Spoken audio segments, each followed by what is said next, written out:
Bonjour à tous, aujourd'hui dans le tuto de la semaine, j'ai décidé de commencer une série sur les différentes familles d'âmes, de leur implication dans notre évolution personnelle, notre évolution pour l'ensemble et bien sûr comment nous évoluons, nous, en tant qu'âme individuelle, au sein de ces familles d'âmes, à quel niveau et quelles sont finalement nos missions vis-à-vis de notre famille d'âmes. Allez, c'est parti.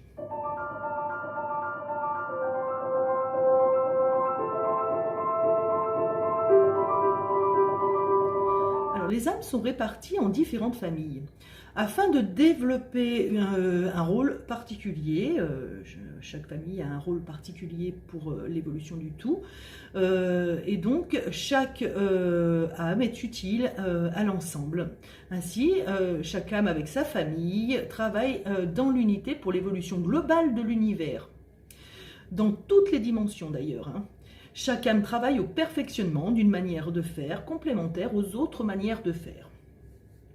Ainsi, les familles d'âmes peuvent évoluer en fonction des besoins et des inspirations des univers du grand tout. De plus, il faut bien prendre conscience que les âmes évoluent dans tous les univers. Il existe des âmes aussi sur d'autres planètes, sous d'autres formes que la nôtre. Il existe aujourd'hui 13 familles d'âmes que nous allons détailler dans les prochains tutos et une 14e qui est en cours de construction qui normalement devrait prendre naissance d'ici peu. Et donc nous allons voir un peu quelles sont ces familles d'âmes, comment elles se caractérisent et peut-être vous permettre de découvrir de quelle famille d'âmes vous faites partie. Alors, tout comme notre corps, les familles d'âmes sont composées de cellules. Donc, nous allons déjà commencer par voir un petit peu comment on se situe dans sa famille d'âmes. Si l'on est dans le noyau, dans le filtre, dans le stabilisateur, on n'aura pas la même mission ni les mêmes fonctions dans notre famille d'âmes. Alors, le noyau de la famille, c'est son centre, comme tous les noyaux, où l'identité vibratoire est extrêmement forte, donc où les âmes sont souvent des âmes anciennes qui ont beaucoup évolué, qui ont beaucoup grandi, évolué, qui sont un petit peu comme des guides pour les autres âmes de la famille d'âmes. On y retrouve des flammes jumelles qui ont été, qui se sont réunies. On y retrouve des âmes sœurs de très fortes vibrations communes. Vraiment, ce sont des âmes qui ont conscience et connaissance de tout ce qu'implique le fait de faire partie de cette famille d'âmes. Elles ont conscience de leur famille d'âmes d'ailleurs. Dans le filtre intermédiaire, donc notre noyau et notre filtre un petit peu autour, là, il évolue en fait des âmes qui seront plutôt dans la transformation des informations qui circulent entre le noyau et l'extérieur de la cellule familiale. Donc elles seront vraiment là en fait pour faire passer des messages, parce que même si on évolue dans une famille d'âmes, on a aussi des liens avec les autres familles d'âmes, et cet intermédiaire, en fait, ces âmes qui sont dans cet intermédiaire, même si elles sont des âmes un peu plus jeunes, seront des âmes qui auront un rôle primordial puisqu'elles seront là pour finalement faire le lien entre ce noyau à forte identité et les autres noyaux ou les autres familles d'âmes qui évoluent elles aussi dans des missions particulières. Ensuite, nous allons avoir le stabilisateur, donc c'est ce qui ferme finalement la cellule familiale. On a souvent des âmes qui sont relativement jeunes dans ce stabilisateur et qui ont cette capacité finalement en fait de communiquer vraiment avec l'ensemble des autres âmes de la même famille, mais aussi avec les autres familles ainsi qu'avec les étincelles qui ne font pas encore partie de la famille d'âmes. D'une famille d'âmes en fait. Donc pour resituer, souvenez-vous qu'à la naissance d'une âme, c'est une étincelle qui jaillit, et cette étincelle, après s'être scindée en deux étincelles, va aller rejoindre une famille d'âmes. Mais il peut se passer un certain temps pour ces âmes jeunes en fait avant de rejoindre une famille d'âmes, et donc ces âmes qui évoluent en tant que stabilisateurs vont avoir la capacité de finalement communiquer avec ces étincelles pour leur permettre de faire un choix qui soit le plus judicieux. Alors, faire partie d'une famille d'âmes est bien sûr primordial, hein. Nous faisons tous partie d'une famille d'âmes à un niveau plus ou moins important en fonction du fait qu'on soit du noyau, soit de l'intermédiaire, soit dans le stabilisateur. Mais il faut faire attention à une chose, toutefois, c'est de ne pas s'enfermer dans un rôle d'une famille donnée. Parce qu'au-delà de votre famille d'âmes, vous avez aussi votre évolution propre qui est importante, que vous avez choisie et qui fait que vous allez grandir sereinement en dehors aussi de cette famille d'âmes. C'est un petit peu le même principe que dans une famille physique. Vous avez des liens avec ces âmes de votre famille, une mission commune, mais vous n'êtes pas privé de votre liberté. Vous avez la possibilité de faire des choix en dehors de votre famille d'âmes. Donc en fait, il faut simplement se dire que les informations, les guidances qui viennent de votre famille d'âmes, qui vous ont construit finalement en tant qu'âme, seront un peu une guidance, un axe que vous avez le choix de suivre ou de ne pas suivre. Bon, bien sûr, si vous le suivez, votre évolution n'en sera que plus rapide, mais si certaines choses ne vous correspondent pas, c'est tout à fait possible. Vous avez le choix de ne pas aller dans un processus qui ne vous correspond pas. Donc, on peut détailler, donc, comme je vous le disais, 13 familles d'âmes. Donc, je vais vous les détailler là rapidement pour que vous ayez notion de ça. Et nous les détaillerons plus individuellement avec les missions qui leur sont dévolues voilà, dans ce tuto et dans les tutos suivants. Donc, ces 13 familles d'âmes sont la famille des maîtres, la famille des guérisseurs, la famille des guerriers guérisseurs, la famille des enseignants guérisseurs, la famille des guerriers, la famille des chamans, la famille des alchimistes fées, la famille des communicateurs, la famille des enseignants, la famille des passeurs, la famille des initiateurs de conscience, la famille des piliers et enfin la famille des mécaniciens. Alors, si on observe attentivement ces 13 familles d'âmes, on s'aperçoit qu'en fait, elles viennent toutes de 3 familles primaires d'âmes, que l'on pourrait nommer famille des guérisseurs, famille des guerriers et famille des enseignants. Les autres familles d'âmes sont finalement des éclosions de ces familles primaires, en fait, qui à un moment donné, ont eu besoin d'une spécificité supplémentaire et qui ont donc créé ces familles, telles que la famille des chamans, des alchimistes fées, des communicateurs, qui au départ dépendaient d'une famille primaire, donc soit des guérisseurs, soit des guerriers, soit des enseignants. Ce sont vraiment les 3 piliers, en fait, qui font partie de notre évolution. Donc notre âme a à apprendre d'ailleurs ces 3 missions, la mission de guérisseur, la mission de guerrier et la mission d'enseignement, pour arriver à une évolution optimale, c'est-à-dire arriver à une 7e dimension et sortir des cycles d'incarnation. Alors, simplement, nos familles d'âmes, celles qu'on choisit, nous permettent en fait d'accélérer notre évolution personnelle au travers d'expériences qui sont en lien avec d'autres âmes, donc qui nous permettent d'être dans une expérience collective.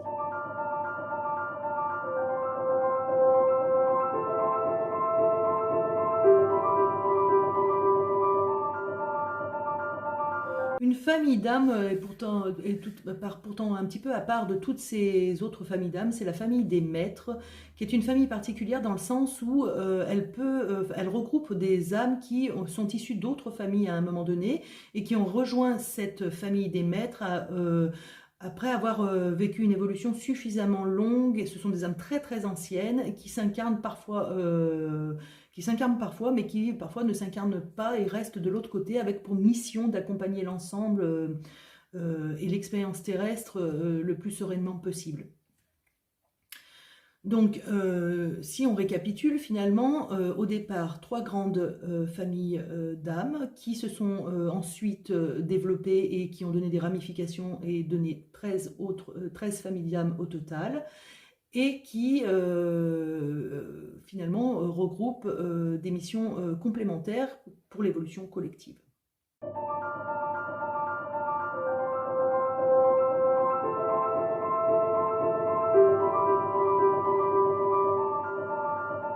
Donc dans la famille des primaires des guérisseurs, donc sur notre base des 3 premières familles qui ont émergé, nous allons retrouver donc les guérisseurs en tant que famille d'âmes, les guerriers guérisseurs qui, pour certains, font partie aussi de cette famille des guérisseurs primaires, les enseignants guérisseurs qui, eux aussi, pour certains, font partie de cette famille primaire. Nous allons aussi également trouver les passeurs et les initiateurs de conscience et les mécaniciens. Voilà les familles qui sont rattachées, entre guillemets, à notre famille des guérisseurs au départ.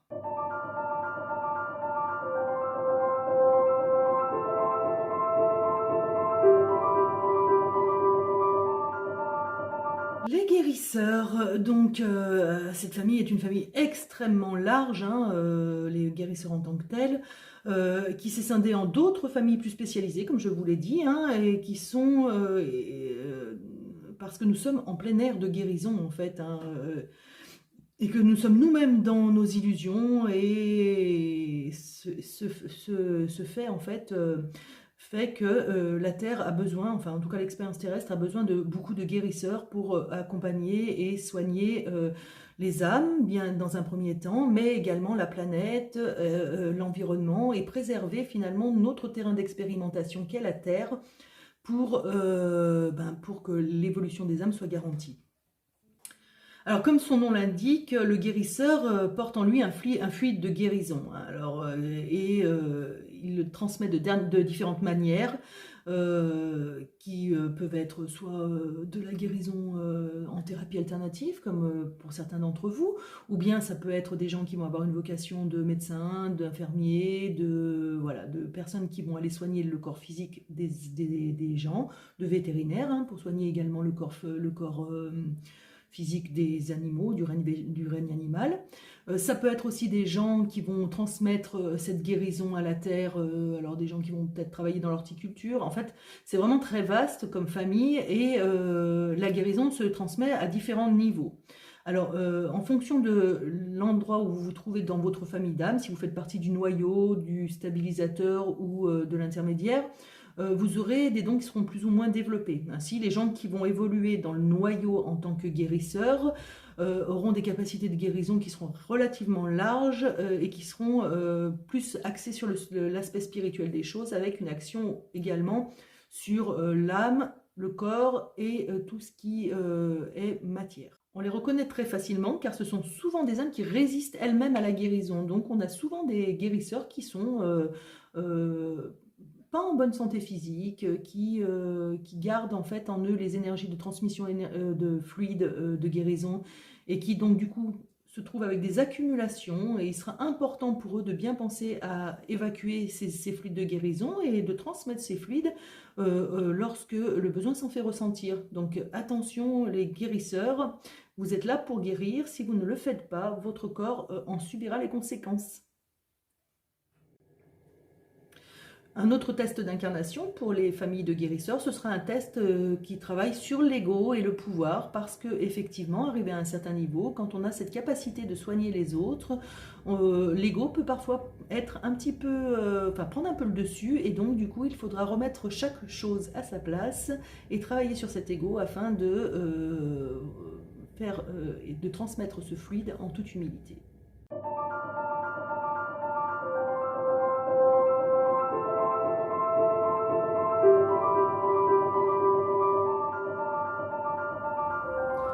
Nous parlerons ensuite des guerriers guérisseurs. Donc les guerriers guérisseurs, ce sont des âmes qui protègent le fluide de guérison dans l'univers des âmes.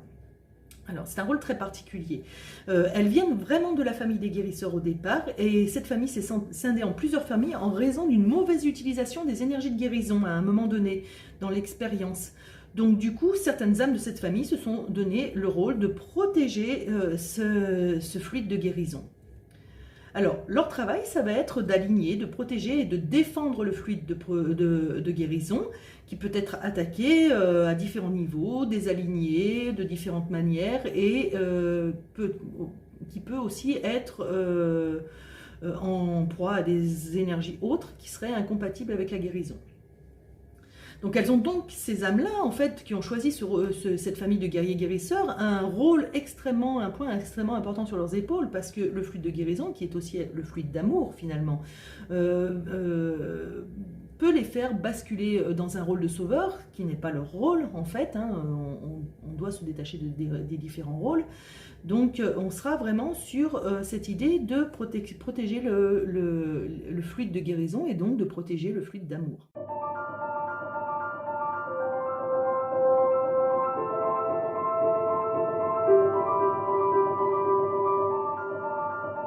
Une troisième famille qui est issue de la famille des guérisseurs est la famille des guérisseurs enseignants. Ce sont des âmes qui enseignent la guérison de différentes manières, enfin de toutes les manières possibles d'ailleurs.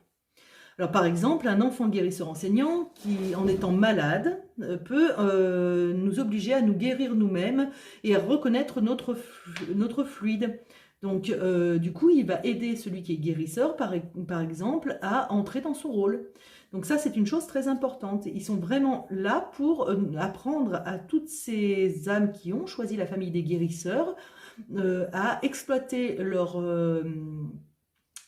capacité et à la transmettre. Alors, les enseignants guérisseurs peuvent nous aider aussi à guérir nos peurs, à développer nos capacités, et donc, par là même, ils apprennent à développer les leurs.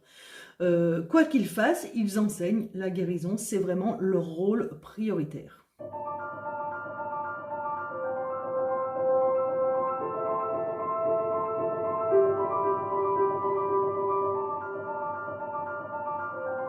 Enfin, une quatrième famille d'âmes qui fait partie elle aussi de cette famille des guérisseurs au départ est la famille des initiateurs de conscience.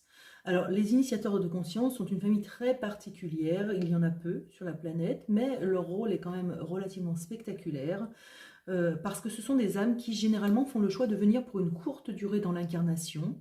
Elles sont là pour faire bouger les consciences, donc du coup c'est par le fait qu'elles sont incarnées pour peu de temps qu'elles vont faire bouger un environnement ou voilà, une famille, ce genre de choses. Donc ce sera par exemple ces enfants qui sont malades et qui décèdent de très jeunes, ce sera des personnes qui vont mourir dans des attentats, enfin, ce sont toujours, ou dans des catastrophes naturelles, ce sera toujours des choses qui sont assez spectaculaires au niveau enfin en tout cas au niveau du départ, et qui vont marquer les consciences et faire évoluer les protagonistes autour dans l'éveil, dans la prise de conscience de la réalité, soit collective, soit individuelle. Donc c'est vraiment des âmes qui ont fait un choix particulier de choisir cette famille d'âmes et qui s'incarnent finalement plus pour les autres que pour elles-mêmes dans leur évolution. C'est souvent des âmes très anciennes d'ailleurs, puisqu'elles ont déjà bien avancé pour pouvoir être dans ce don de soi en fait, pour vraiment faire avancer les autres.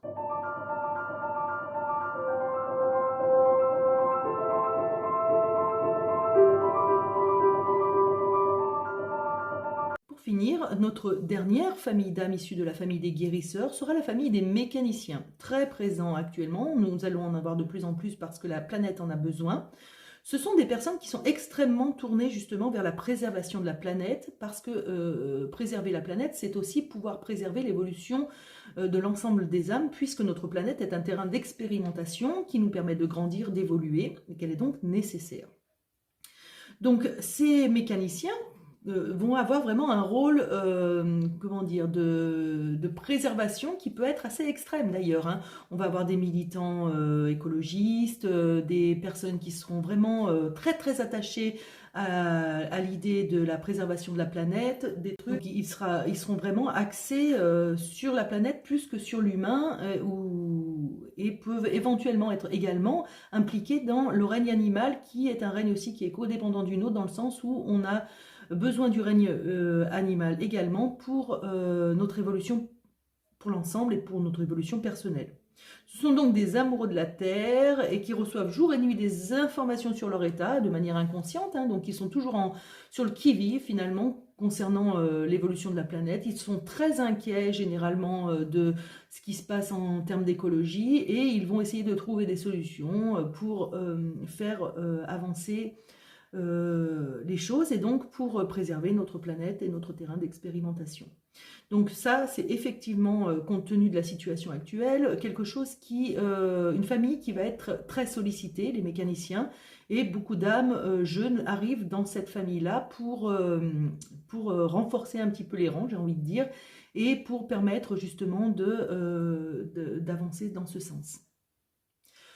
Voilà pour notre petit tuto sur les familles issues de la famille des guérisseurs. La semaine prochaine, nous continuerons avec les familles issues de la famille des guerriers. Je vous souhaite une très bonne semaine du côté de l'étoile de Tita. N'hésitez pas à me poser vos questions par Facebook ou par le formulaire de contact du site. Je répondrai volontiers. Et je vous dis à la semaine prochaine. Belle semaine!